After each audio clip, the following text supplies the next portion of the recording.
Bonjour à tous. Quatrième vidéo sur les mathématiques pratiques où nous allons parler de mobile en mouvement. On dit qu'un mobile a un mouvement uniforme lorsque sa vitesse est constante. Par exemple, une voiture qui roule à 130 km/h sur une autoroute a un mouvement uniforme.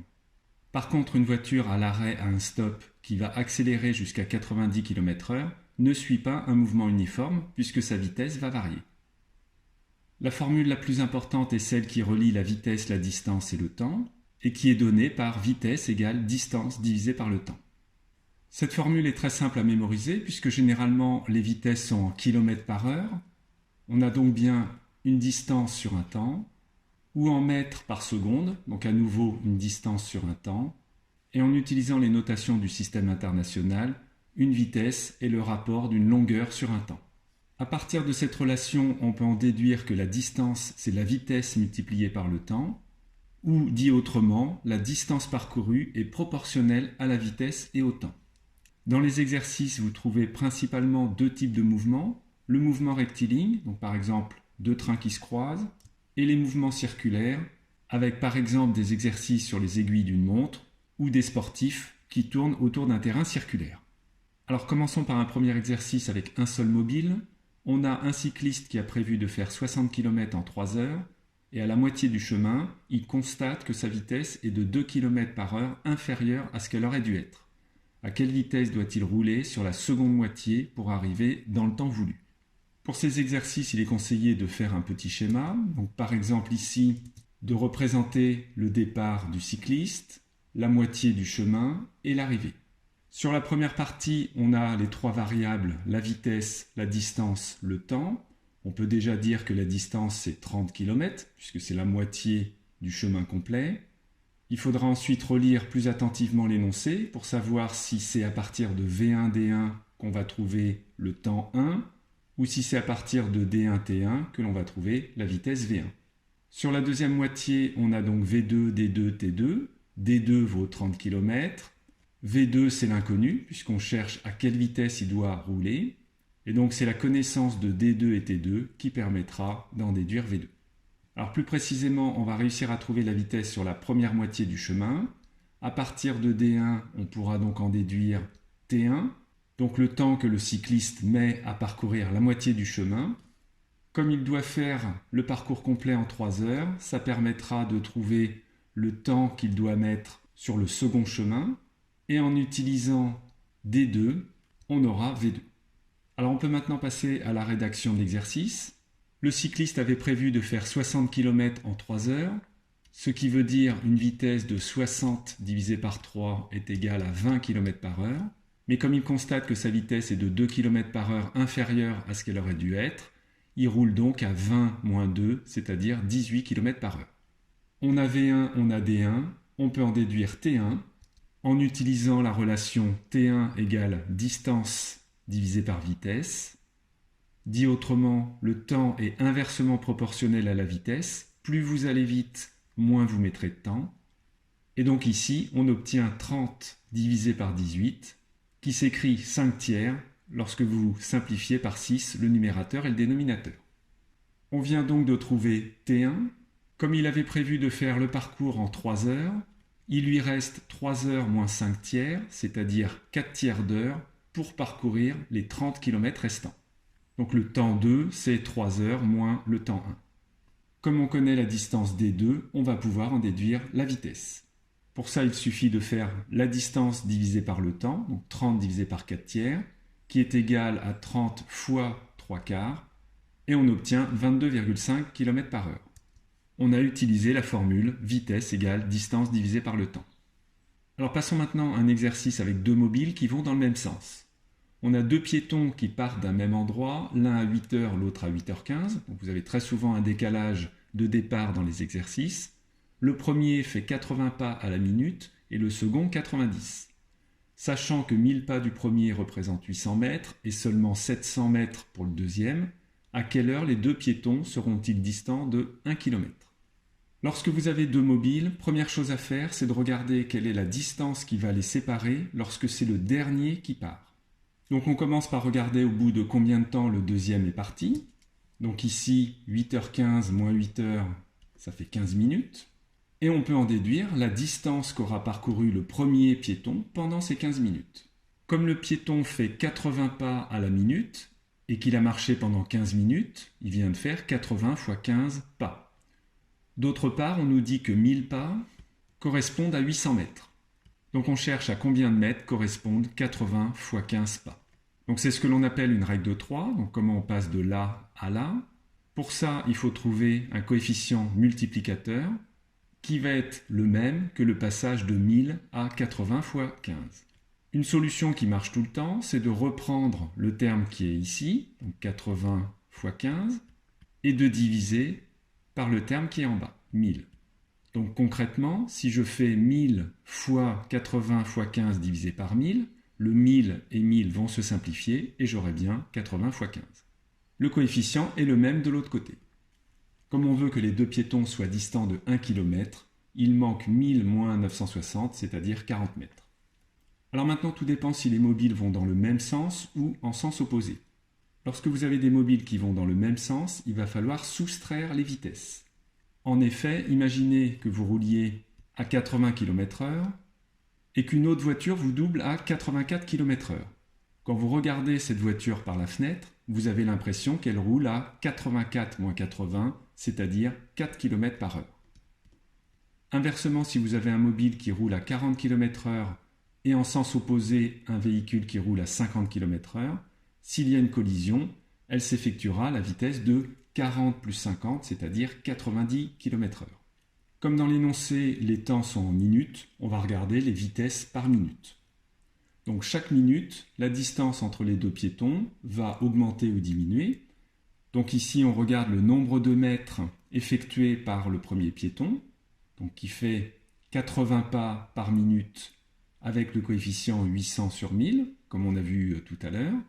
Et le deuxième piéton fait 90 pas, mais cette fois-ci avec la correspondance 700 mètres pour 1000 pas. On trouve 1 mètre, c'est-à-dire que chaque minute, la distance entre les piétons augmente de 1 mètre. On a donc terminé, puisqu'il nous manque 40 mètres. Il faudra donc attendre 40 minutes pour que les piétons soient à 1 km l'un de l'autre. Alors attention tout de même à la question qui était de trouver à quelle heure les piétons seront distants de 1 km. Donc on va partir du temps du départ du deuxième piéton, on va rajouter les 40 minutes et le résultat est donc 8h55. Lorsque les deux mobiles sont en sens opposé, vous allez voir que le raisonnement est exactement le même. On a une voiture qui quitte Paris à 6h et qui roule à 80 km/h, une autre quitte Lyon à 8h et roule à 90 km/h. On nous donne la distance Paris-Lyon et on demande à quelle heure et à quelle distance de Paris les voitures vont-elles se croiser. On commence par regarder la distance entre les deux véhicules lorsque le dernier part.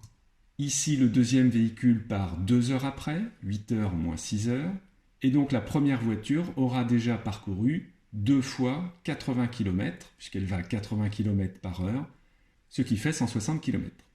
Donc la distance entre les véhicules lorsque c'est la deuxième voiture qui va partir, c'est donc 517, la distance Paris-Lyon, moins les 160 km déjà parcourus, ce qui fait 357. Les véhicules allant en sens opposé, il va falloir additionner les vitesses. Dans l'énoncé, on nous donne les vitesses par heure, donc on va regarder pour chaque heure quelle va être la diminution de la distance entre les voitures.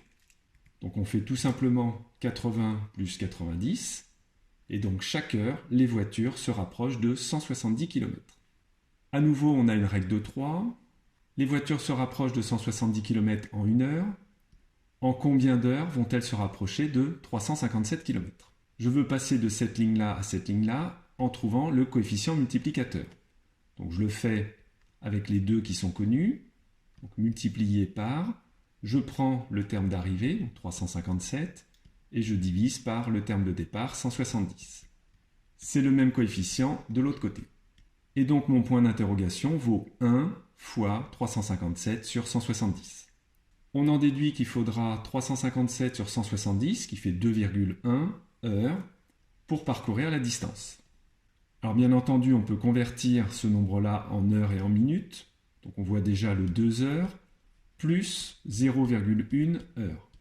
La lettre H, vous la transformez en 60 minutes. ce qui va faire 0,1 fois 60, c'est-à-dire 6 minutes. A-t-on répondu à la question? Non, on nous demandait l'heure et la distance de Paris. Donc je prends l'heure de départ de la deuxième voiture, je rajoute 2h06 et j'ai maintenant l'heure où les voitures vont se croiser.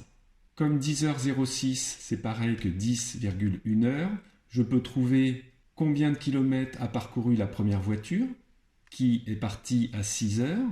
Donc lorsqu'il sera 10,1 heures, elle aura parcouru 4,1 heures fois 80, c'est-à-dire 328 km.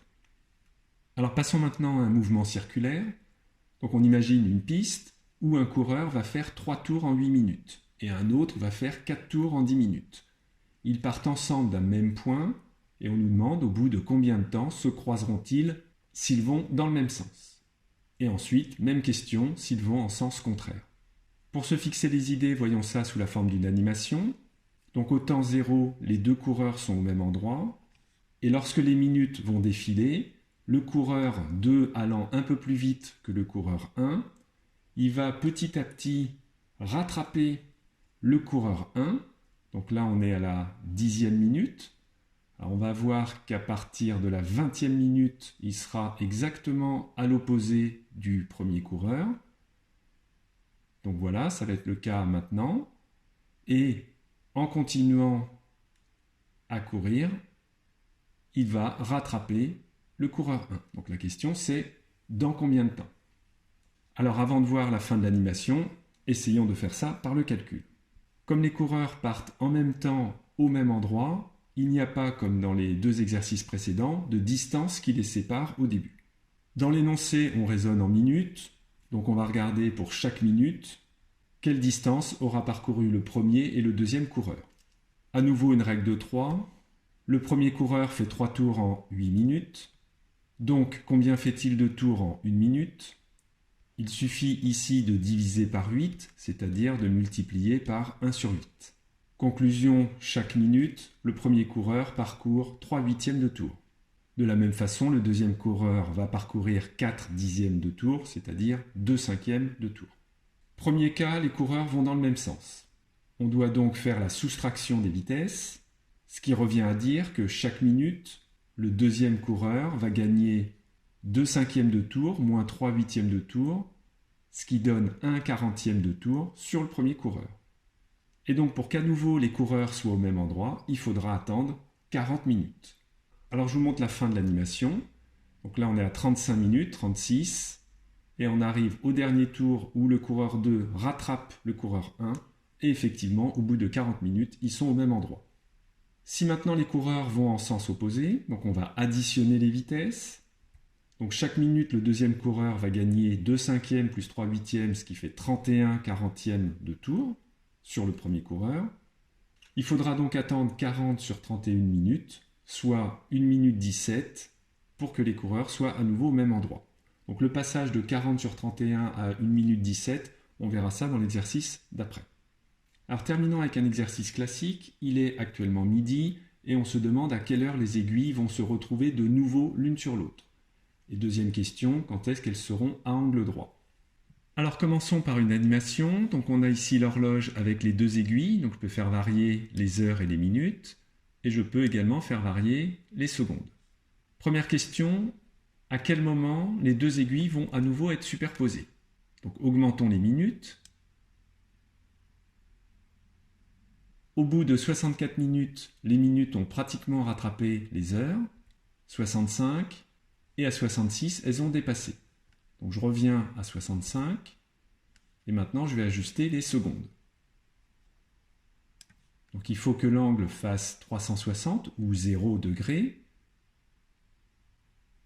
et j'y arrive lorsque les secondes sont égales à 27,3. Donc avec cette animation, on voit qu'il faudra attendre 1 heure 5 minutes et 27,3 secondes. Alors retrouvons ça par le calcul. Alors on peut voir les aiguilles comme des mobiles sur une piste circulaire qui avancent dans le même sens. On peut raisonner par minute ou par heure, donc là ici on va le faire par heure, et de regarder de combien a avancé la grande aiguille et la petite. Donc la grande aiguille aura fait un tour complet, et la petite sera passée de cette position à cette position. Comme il y a 12 graduations sur l'horloge, elle aura avancé de 1/12e de tour. Dit autrement, elle a avancé de 5 minutes sur les 60 minutes. Donc 5 sur 60 ou 1 sur 12, c'est la même chose. Si vous n'êtes pas convaincu, regardez ce qui se passe au bout d'une heure. La grande aiguille est ici, la petite aiguille est ici, et les minutes ont donc bien rattrapé les heures de 11 divisions sur les 12. À nouveau une règle de 3. La grande aiguille gagne 11/12e de tour en 1 heure. Quand est-ce qu'elle aura gagné un tour complet? On veut passer de cette ligne à cette ligne. Donc je dois multiplier par 12 et diviser par 11 pour obtenir 1. Conclusion, il faudra attendre 12/11e d'heure avant que les aiguilles soient à nouveau superposées. Pour que ce soit plus parlant, on va convertir 12/11e en heure, minute, seconde. Donc pour ça, on fait 12 divisé par 11, donc ça fait 1, plus 1/11e d'heure. En effet, 12 sur 11, c'est 11 sur 11 plus 1 sur 11. Ensuite, vous prenez le h et vous le remplacez par 60 minutes. Donc on a 60 sur 11 qui fait 5 minutes, et le reste, 5/11e de minute. On va faire la même chose. On reprend minutes que l'on va convertir en secondes, donc 60 secondes, et 5 fois 60 secondes, ça fera 300 secondes. 300 divisé par 11, ça fait 27,3. Et donc c'est bien à 1 heure 5 minutes 27,3 secondes que les aiguilles seront superposées. Alors maintenant essayons de voir sur l'animation à quel moment on aura un angle droit. Pour 16 minutes, on est à 88 degrés. Et à 17 minutes, on a dépassé 90 degrés. Donc je vais remettre 16 minutes et je vais ajuster avec les secondes. Là, je suis juste avant 90 et pour 21,8 secondes, j'ai exactement 90 degrés. Donc on devrait trouver par le calcul 16 minutes et 21,8 secondes. Donc ça signifie quoi avoir un angle droit? C'est que la grande aiguille doit avoir gagné un quart de tour. Donc on sait qu'on gagne 11/12e de tour en 1 heure. Et on cherche au bout de combien de temps on va gagner un quart de tour. Donc le coefficient de proportionnalité, ça va être 12/11e pour éliminer le 11 et le 12, et je rajoute le 1/4. Comme on a 12 et on a 4, ça revient à multiplier par 3/11e. Donc le résultat sera 1 fois 3/11e. Alors concrètement, 3/11e d'heure, ça fait donc 3 divisé par 11, c'est-à-dire 0 heure. On transforme heure en minutes, c'est-à-dire 60 minutes, 3 fois 60, 180 minutes, 180 divisé par 11, ça fait 16, il va rester 4/11e de minute, et minute, je le transforme en secondes, donc 4 fois 60 secondes, 240 sur 11 secondes, et 240 sur 11, ça fait 21,8. C'est bien à 0 heure 16 minutes 21,8 secondes que les aiguilles formeront un angle droit. Donc voilà pour quelques exercices de mouvement uniforme. À bientôt!